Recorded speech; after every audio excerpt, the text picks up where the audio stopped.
Hi everyone, I'm Shelly and you're watching There's No Place Like Home. I'm back with another video and today's topic is the binding of Satan, Revelation 20 verses 1 through 3. This is the second video in what I'm hoping is going to be a series on Revelation 20. My first video, I kind of just gave a basic overview of all of Revelation 20, and the rest of the videos I'm hoping to just dig a little deeper and only do a few verses at a time. Sometimes I might even only be doing one verse depending on how much is in that verse. Verse 4 is the first one that comes to mind. I will only be doing verse 4 in the next video on this series. But today is specifically about verses 1 through 3. So first, let's just start by reading those 3 verses.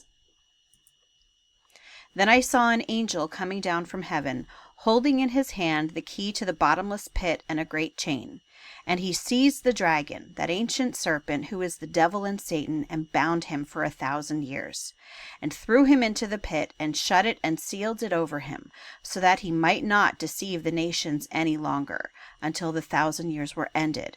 After that, he must be released for a little while. Before I get into this, I just want to point out, and I've said this in many other videos, that I am not an authority when it comes to Scripture. I am simply someone who loves the Lord and who loves digging into what the Bible actually says. And I love to share with you the things that I have found in that studying time. So sometimes you might disagree with me. Sometimes you might come to different conclusions than I do. And, if you do come to different conclusions, please leave a comment. Please leave a respectful comment, but please leave a comment, because I do like to see different points of view. And a lot of times I've been able to actually shift my understanding because of people who leave these comments. So just putting this out there. So don't look at me as a Bible teacher. Look at me as someone that you just might be sitting down at a table with, sharing a cup of coffee, doing a Bible study together, and we are all equals.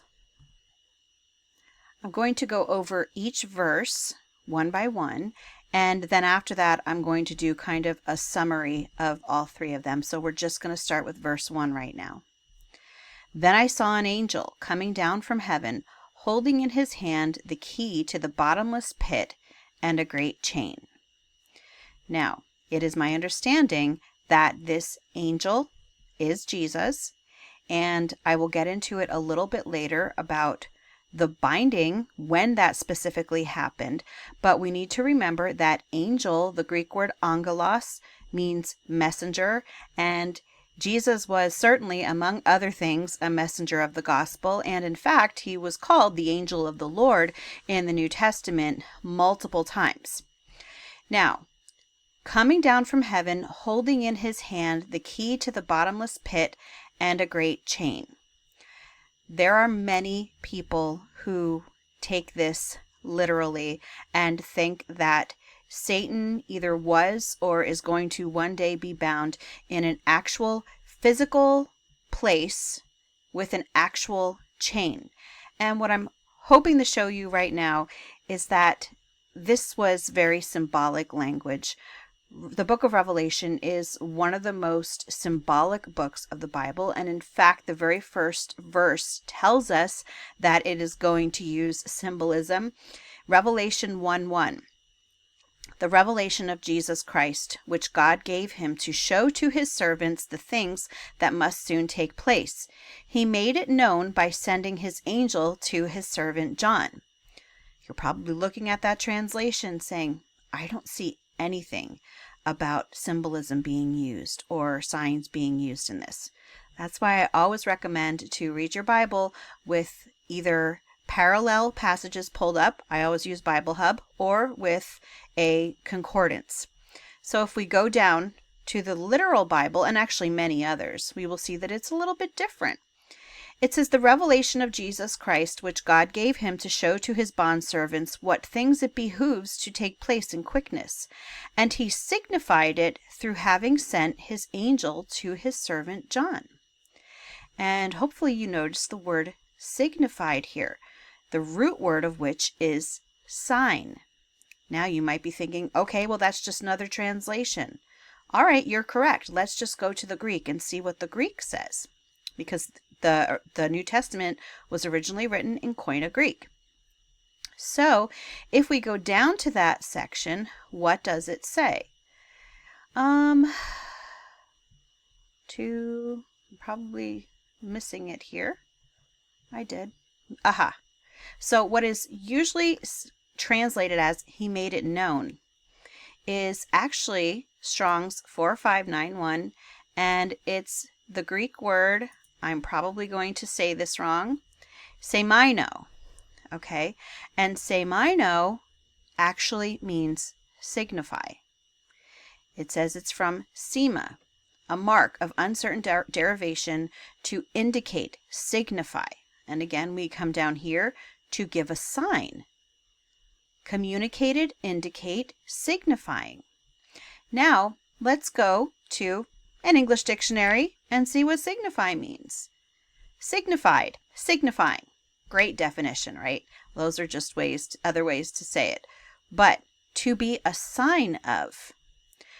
To show, especially by a conventional token, such as word, signal, or gesture. So, right in Revelation 1:1, we are told, well, the 7 churches were told, that this revelation of Jesus Christ, so Jesus Christ was revealing something which God gave him to show to his servants, to Jesus' servants, the things that must soon take place, and he was going to be showing them in signs. So if we go back to Revelation 20, understanding this, hopefully you will see that this is indeed symbolic language. And as much as this might upset some people, it does not involve like a physical cavern under the earth with a physical chain and a physical dragon. This is symbolism. And again, Revelation 1 comes right out and tells us that. And so as we can see from this first verse, that Jesus, he had the power and the authority to do what comes next. And so what is that? Well, in verse 2, it tells us, and he seized the dragon, that ancient serpent, who is the devil and Satan, and bound him for 1,000 years. Well, I just got done telling you that, it's not a physical dragon that you're going to see flapping its wings in the sky, as much as many people would love to see that. I would love to see that myself.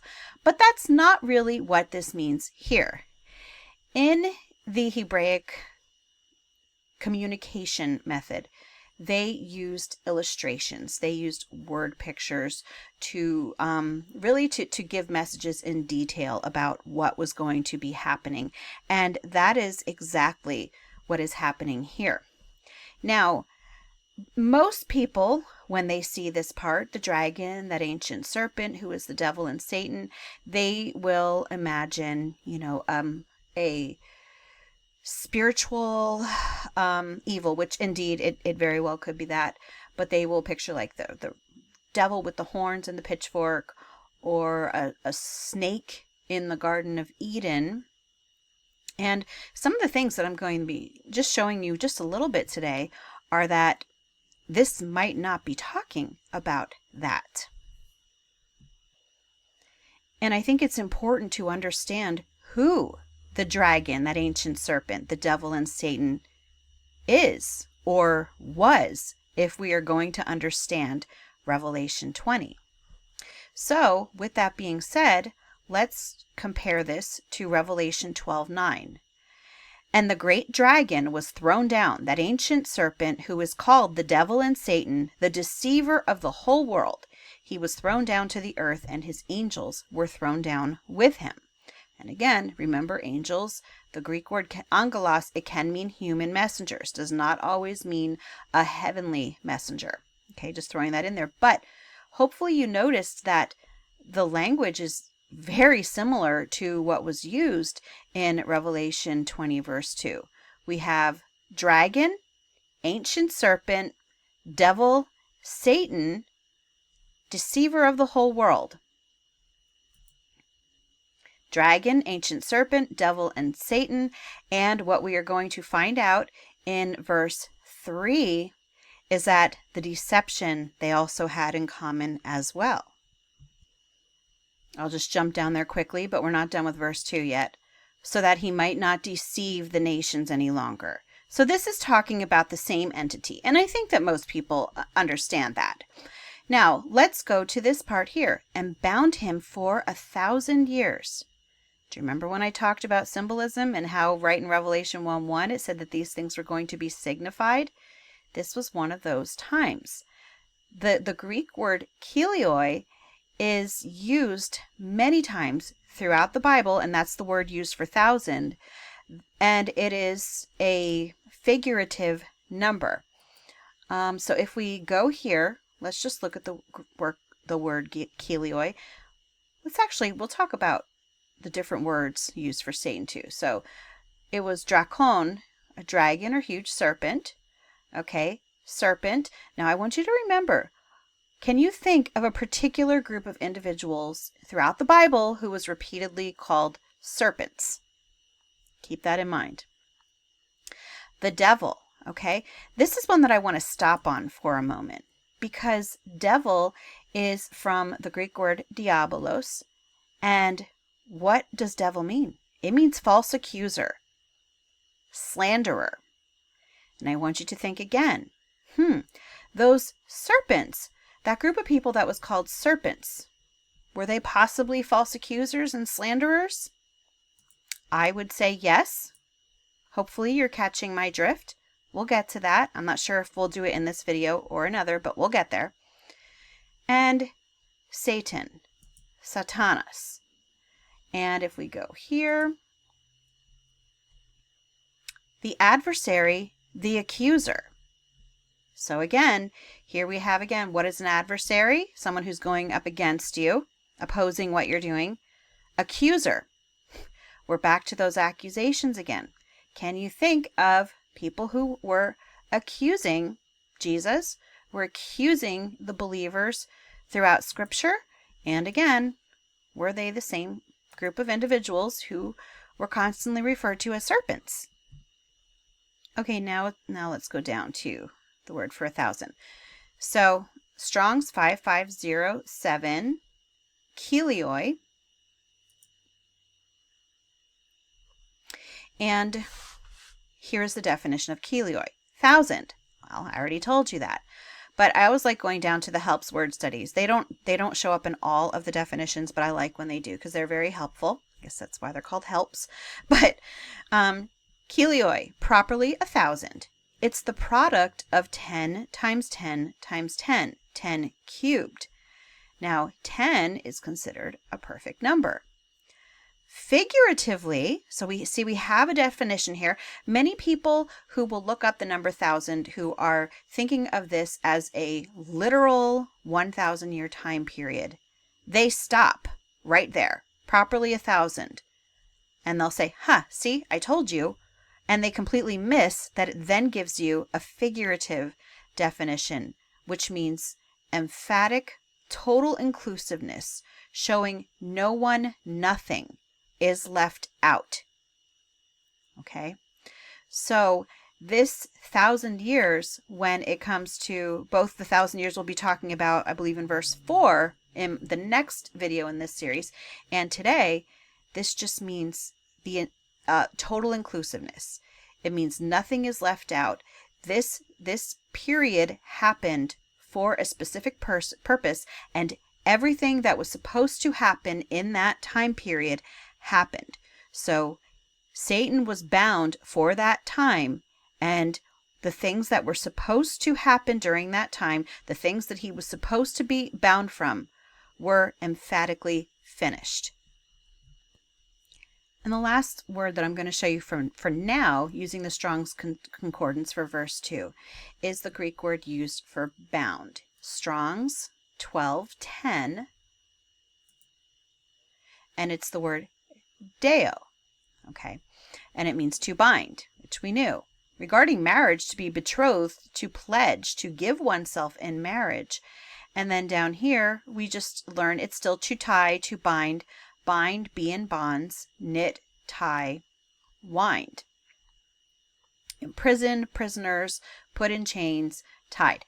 Now, a few years ago, I watched a really interesting talk by Michael Heiser in which he was talking about this word, and he said that when it comes to this word, what is usually with it is that it means to be bound from doing a specific thing. So when deo is used, it means that whoever is being bound is bound from something specifically, and that doesn't mean that they are bound from doing anything at all. Now, of course, I went back and tried to find like an article about that and was not able to. I'm sure that you could find it on his Naked Bible podcast on Revelation 20. I'm sure that he does talk about that there. But I was hoping to find an actual article where he wrote about that, and I could not find anything. But it is a very interesting thought, and it does fit with the rest of what we'll be talking about today regarding the binding of Satan. Verse 3. And threw him into the pit, and shut it and sealed it over him, so that he might not deceive the nations any longer, until the 1,000 years were ended. After that, he must be released for a little while. Okay, so I just came over here just to verse 3 so that we can click on the concordance anytime that we need to, because you know that I really like that concordance because it helps to explain so many things. Okay, and threw him into the pit. Now, this translation that I was reading from says pit, but you may notice that there are other translations that say the abyss. Okay, now do you remember that I was talking about symbolism? Well, this is just continuing that symbolism. This was not talking about a literal abyss. So it says here, it's the abyss, unfathomable depth, and especially Jewish conception, the home of the dead and of evil spirits. And it's depthless. Interestingly, though, even though it does say that it was an especially Jewish conception, this abyss, in many other pagan mythologies, there was an abyss that was for the same purpose. For example, Tartarus in Greek mythology. Tartarus is the deep abyss that is used as a dungeon of torment and suffering for the wicked and as the prison for the Titans. So remember that the book of Revelation was written at a time period, where there were many Hellenistic Christians, and they would have certainly understood the link between the abyss and what John was trying to symbolize in that time. They would understand what the abyss was. And to be honest, the abyss was also used throughout, I think I have it here. Yeah, it was used throughout the Old Testament as well. So the term abyss in biblical literature refers to a deep, immeasurable, and often mysterious expanse frequently associated with chaos, the underworld, or a place of confinement for evil spirits. And the concept appears in both the Old and New Testaments. And so I will leave a link in the description if anyone wants to look into this any further. But again, I'm just reminding you, this is symbolic language. Okay, so threw him into the pit, shut it and sealed it over him, so that he might not deceive the nations any longer. And we talked about that before. And with its similarity, it's almost identical to some parts of Revelation 12:9. The devil, the ancient serpent, Satan, the dragon, all the same words used, and they were all used of an entity, or I dare say a group of people that were deceiving the nations. So this is where it really gets interesting, because there is another verse in the book of Revelation that also talks about the deceiver of nations, which in my opinion pretty much nails it onto the identity of who this, meaning Satan, is referring to. Now let's read Revelation 18, verses 23 to 24. And this passage, and I encourage you to open up your Bible and to look at this. This is talking about Babylon in Revelation. And so this helps us to identify who Babylon is. And this Babylon, this harlot of Babylon, is known as also deceiving the nations. Let's just read. And the light of a lamp will shine in you no more, and the voice of bridegroom and bride will be heard in you no more. For your merchants were the great ones of the earth, and all nations were deceived by your sorcery. And in her was found the blood of prophets and of saints, and of all who have been slain on earth. This tells us a lot more than what I think a lot of people realize. First, and I'm not even going to extensively get into this, but let's just go up to the voice of bridegroom and bride will be heard in you no more. In the Old Testament, who was the bride of Yahweh? It was Israel. Israel was in what symbolically is called a marriage with Yahweh. And it says the voice of bridegroom and bride will be heard in you no more. No more. For your merchants were the great ones of the earth, and all nations were deceived by your sorcery. So just like in Revelation 12:9 and Revelation 20, verse, I think it was 3, all nations were deceived by your sorcery. Again, who is this talking to? Babylon. So then you might be thinking, well, then who is Babylon? Well, I already gave you the hint with the bridegroom and bride. But then it says, and in her was found the blood of prophets and of saints, and of all who have been slain on earth. Who is that? Jesus said in Luke 13:33, nevertheless, I must go on my way today and tomorrow and the day following, for it cannot be that a prophet should perish away from Jerusalem. Yes, Jerusalem. In her was found the blood of prophets and of saints, and of all who have been slain on earth. Jerusalem. And if that's not enough for you, let's read Matthew 23, verses 37 to 39. And this is Jesus again speaking. This was in the woes to the scribes and the Pharisees before the Olivet Discourse. O Jerusalem, Jerusalem, who kills the prophets and stones those sent to her. How often I have longed to gather your children together as a hen gathers her chicks under her wings, but you were unwilling. Look, your house is left to you desolate, for I tell you that you will not see me again until you say, blessed is he who comes in the name of the Lord. So again, we have Jesus saying here, Jerusalem kills the prophets. In Luke, he said that Jerusalem kills the prophets. Who is Babylon in Revelation 18? The one with the blood of prophets and of the saints.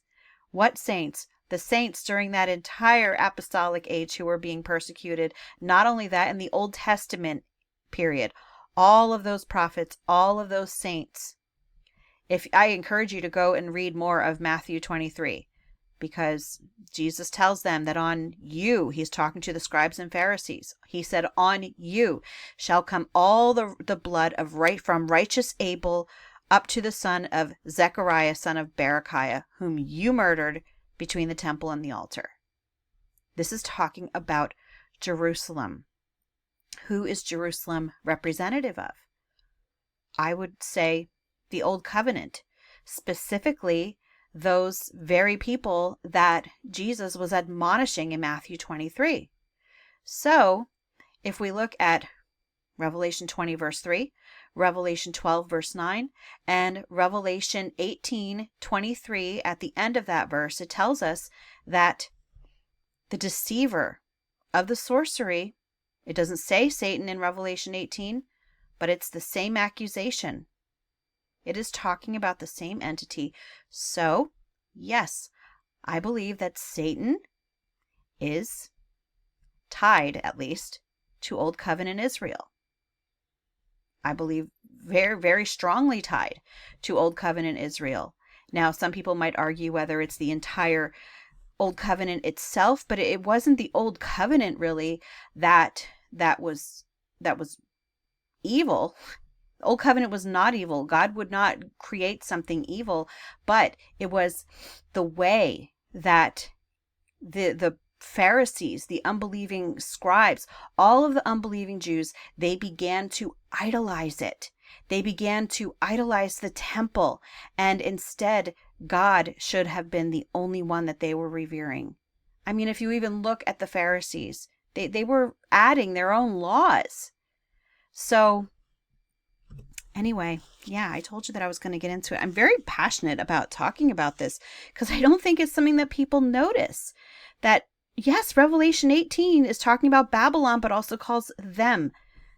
They deceived the nations, just like Satan did in Revelation 12:9, Revelation 20, verse 3. It is all talking about the same entity. All right. Until the 1,000 years were ended. I'll go back. So that he might not deceive the nations any longer. So there's a specific purpose. Might not deceive the nations any longer. That's what he was bound from. Until the 1,000 years were ended. Now, I think I did a word study on ended. And this was actually because someone left a really interesting comment about the word ended. Let me find complete. Strong's 5055. Where is it? Oh, there it is. You would think I would know after how much I use it. Okay, it means finish, accomplish. All right. To end, complete, execute, conclude, discharge a debt. Accomplish, make an end, expire, fill up, finish, go over, pay, perform. It also means properly to complete, to finish qualitatively the necessary process with the results rolling over to the next level or phase of consummation. So this time period that Satan was bound, its purpose was completed. Okay, so the time period that was needed for Satan to be bound from the deceiving the nations, that time was completed until the next phase then was able to start. I find that so interesting. I don't know if anyone else does, but I find that so interesting. And I don't remember if I told you it's the word teleo. And I know that we're not doing verses 7 and 8 today, but I just wanted to quickly read this just to point this out to you. And when the 1,000 years are ended, Satan will be released from his prison and will come out to deceive the nations that are at the four corners of the earth, Gog and Magog, to gather them for battle. Their number is like the sand of the sea. So if you notice, what does it say Satan will or did do when he was released? Deceive the nations. And it says in verse 3 that he was bound from deceiving the nations. And then it additionally says to gather them for battle. Okay, so then there is the idea that Satan was bound from deceiving the nations and possibly also prematurely gathering them for battle. And I think I heard that aspect from Zach Davis. And I think that makes a lot of sense too. Now, another thing that's interesting, it says in verse 3, if I can find verse 3 again. I think it was this one. Yeah.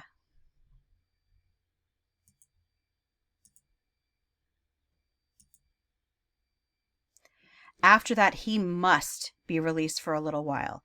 So this wasn't just something willy-nilly that happened. Oh, it's over, so now we have to let him go. No, it was a specific thing that he was bound from doing. And then the time came when he had to be allowed to do it again.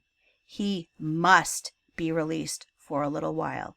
And could it be so that Satan could be released to culminate in that judgment on Israel? So then the question becomes, when did the binding happen? Well, I'm going to share my thoughts on that with you. I believe that the binding happened during Jesus's ministry. Now, there are some differing opinions on specifically when during Jesus's ministry this happened, but I certainly do believe that it happened during his ministry. Now, there are many who believe that this happened during the end of the 40 days in the wilderness. In Matthew 4, we'll just read starting in verse 8. and this is again during the 40 days in the wilderness, it says again, the devil took him to a very high mountain and showed him all the kingdoms of the world and their glory. And he said to him, all these I will give you if you will fall down and worship me. Then Jesus said to him, begone, Satan, for it is written, you shall worship the Lord your God, and him only shall you serve. Then the devil left him, and behold, angels came and were ministering to him. So in this passage is when there are many people who believe that the binding happened after this period. And I know that a lot of them believe this because they said, how could the devil tempt him if he was bound before this? But I think, and I'm not saying that this is not when it happened, but I am also going to say that if Satan was bound specifically from deceiving the nations, then this, this may have been one of the things that the devil was still allowed to do. And I certainly think that the scriptural evidence for the fact that Satan was bound during Jesus' ministry can be found in Matthew 12:29, when Jesus said, or how can someone enter a strong man's house and plunder his goods unless he first binds the strong man? Then indeed he may plunder his house. So if you read this in context, this is talking about Jesus exorcising demons out of people. And he was saying that he could do it because he had first bound the strong man. And then also in Mark 3, verse 27, indeed, no one can enter a strong man's house to steal his possessions unless he first ties up or binds the strong man. Then he can plunder his house. And then I don't know if you remember the word that was used for bind in Revelation 20, but you will be able to see that it is the same word. It is deo. Okay. It's the same word that Jesus used in the passages that we just read. Now, I know that there are some of you who are going to have objections to Satan being bound during Jesus' ministry. Specifically, you will probably bring up when Satan entered Judas, and we will get into that. Don't worry. Okay, but for now, we're still focusing on when did the binding happen. And yes, I do believe that it happened during Jesus' ministry. And I believe that this binding stayed through at least maybe just before the Jewish-Roman War started in 66 AD.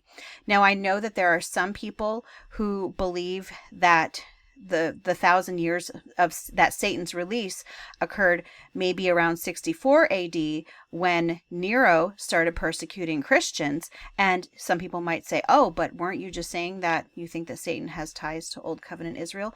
Well, who was it that got Nero to start persecuting the Christians? It was the unbelieving Jews who did that. And we'll get into that too, because they were known for stirring things up for the Christians all the time. Now, when I was watching one of Zach Davis's other videos a few weeks ago, I kind of made this connection. I don't know if he makes this connection, but I kind of did when I started watching his video. He was just talking about 66 AD and when the Christians fled Jerusalem, when they saw the armies surrounding Jerusalem, they fled and they went to Pella. Okay, and this was because they heeded Jesus's warning in Luke 21 verses 20 and 21, when Jesus told them, when you see the armies surrounding Jerusalem, you will know that desolation is near. And then he told them that that was when they were to flee Judea. And so when the Christians in 66 AD saw the surrounding of Jerusalem by Cestius Gallus, they left and they went to Pella. So there were no Christians in Jerusalem after that period. Okay, and there are records that 1.1 million Jews died in the destruction of Jerusalem, and there are no Christians as having been on record because they weren't there. So my thought is it possible that this loosing of Satan could have been because the Christians were no longer there to prevent the unbelieving Jews from deceiving people into not believing in Jesus. Remember, I mentioned earlier that, they were not to deceive the nations, and I believe this was specifically deceive them from believing the gospel, or deceive them into not believing that Jesus was the Messiah. And so the Christians at that time, they were able to overcome. And as you notice, Christianity, it just spread like wildfire, despite everything that the unbelieving Jews were doing. They were persecuting them. They were killing them. They were throwing them in jail. They were taking their possessions, plundering their houses. Yet Christianity just spread like wildfire. But once those Christians left Jerusalem in 66 AD and went to Pella, there was no longer that restraining anymore, holding the unbelieving Jews back. That's my opinion, okay? And you might disagree with me on that, but I think that that is certainly the case. Also, very interestingly, in Revelation 20, verse 3, when it says, might not deceive the nations any longer. Well, let's look up what the word was used for nations and what it typically means. Typically, it is the word ethnos or ethnos. And it typically means a race or a tribe, especially a foreign non-Jewish one, Gentiles, and it says pagan. So my question is, was this referring to the Gentiles, to not deceiving? And it could have been both, but I certainly think that it included deceiving the Gentiles. And if we see here, ethnos, properly people joined by practicing similar customs or common culture, nations, usually referring to unbelieving Gentiles. So was this specifically to prevent Satan from deceiving the unbelieving Gentiles? Because the Gentiles were then being brought in at this time. First it went out to the Jews and then to the Gentiles. And you might be thinking, well, why would the unbelieving Jews care what the Gentiles thought? Well, they did. Here's one example, Acts 14:2.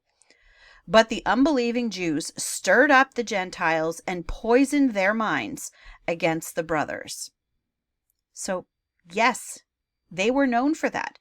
They were known for stirring up trouble against the believers, even stirring up the Gentiles against them.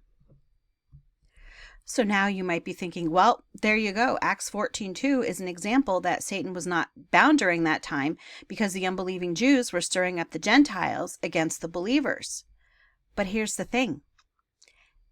The unbelieving Jews failed miserably. As I mentioned before, Christianity, or the way, just exploded. And remember that in the Old Testament, Gentiles rarely turned to God. But there was an explosion of belief in the apostolic age.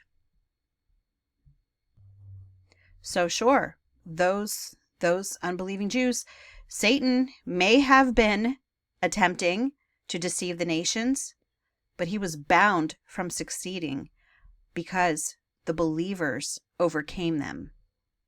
But again, as I mentioned, once they left Jerusalem, though, those believers were no longer there to restrain the deceit by these apostate Jews.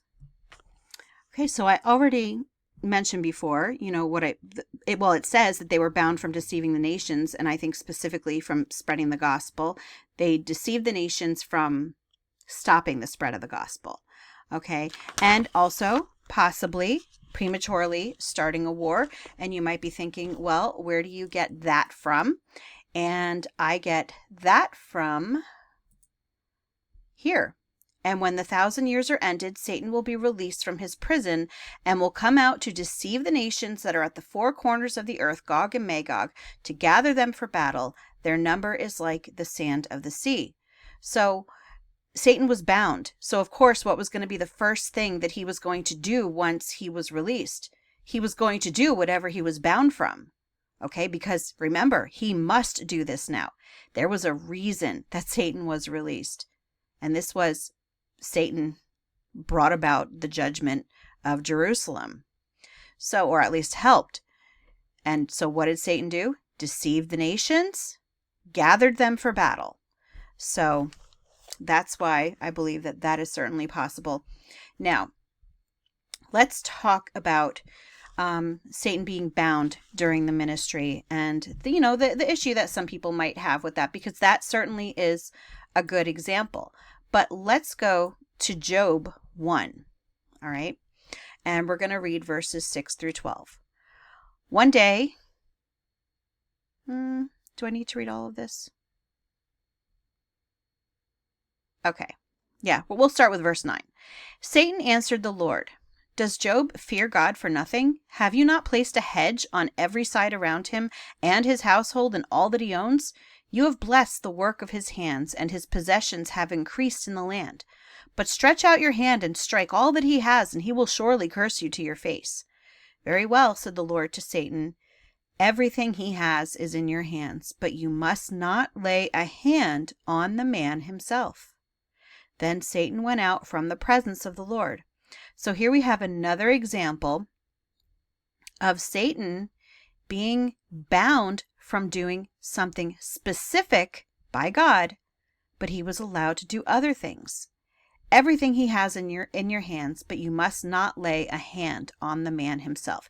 He was bound from harming Job himself at this point.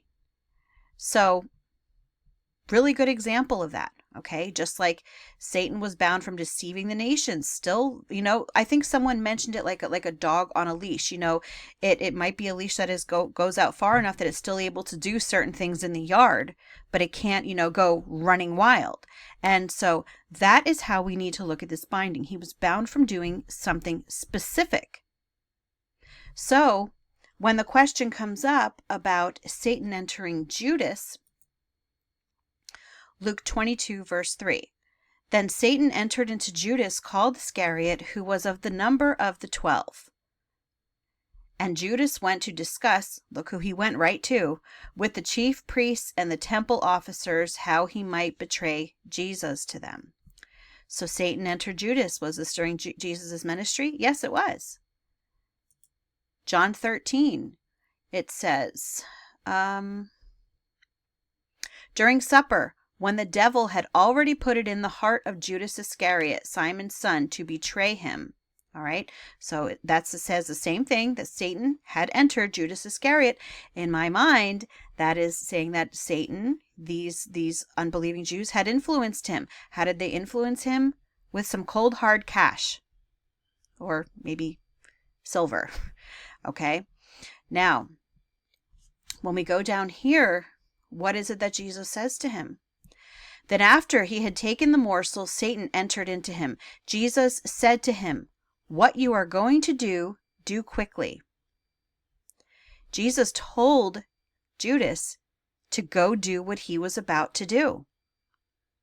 If that was something that, if Satan was supposed to be bound from even doing this, why would Jesus tell him, go do it and do it quickly? Why would he even be allowed to enter into Judas Iscariot? Because again, if Satan was bound from deceiving people about Jesus being the Messiah, what was going to happen, what culminated in Judas betraying Jesus, that actually furthered the gospel more than anything else, because it led to Jesus's crucifixion, to his dying for our sins, and then to him rising 3 days later. So when Satan was, in my opinion, allowed to enter Judas, it was because it would fulfill prophecy. It would fulfill the gospel.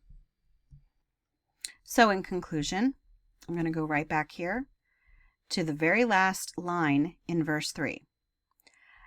After that, he must be released for a little while. He must be released.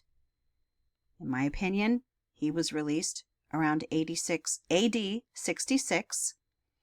He was released for a short time. It was about 3.5 years until the destruction of the temple. So a little while, 3.5 years, the destruction of the temple.